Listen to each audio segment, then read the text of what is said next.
За мене како градоначалник на општина Куманово голема чест денеска во посета нашиот ресорен министер за локална самоуправа, господинот Златко Перински. Најпрвен да го поздравам и него и членовите на неговата делегација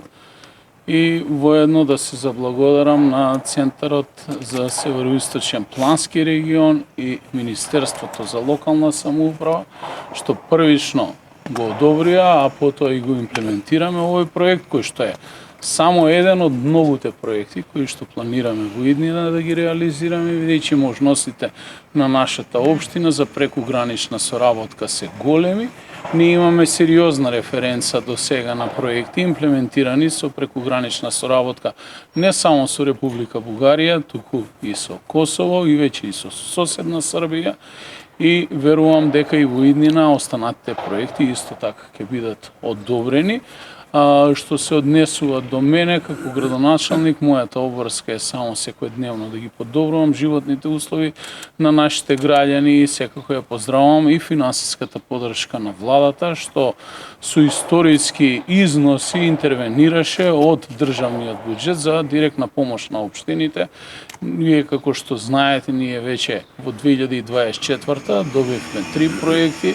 во 25-та година добивме над 27 проекти, веќе разговараме и оние проекти кои што беа спорни да се изнајдат дополнителни средства за финансирање на истите, како што е проектот кој што ќе биде изградба на првиот мост на територија на општина Куманово, тоа е на локацијата во село Довезенце на Крива река. И дополнително разговараме и за детската градинка, која што треба да биде на зелен рид и уште голем број на други проекти. Мислам дека само со добра соработка на релација централна, локална власт можат да бидат надминувани секојдневните проблеми на граѓани, а од овде ќе апелирам до граѓаните да имаат трпение, бидејќи локалната власт во соработка со централната власт првенствено е насочена како и на кој начин да ги реши големите, наталожени, децениски,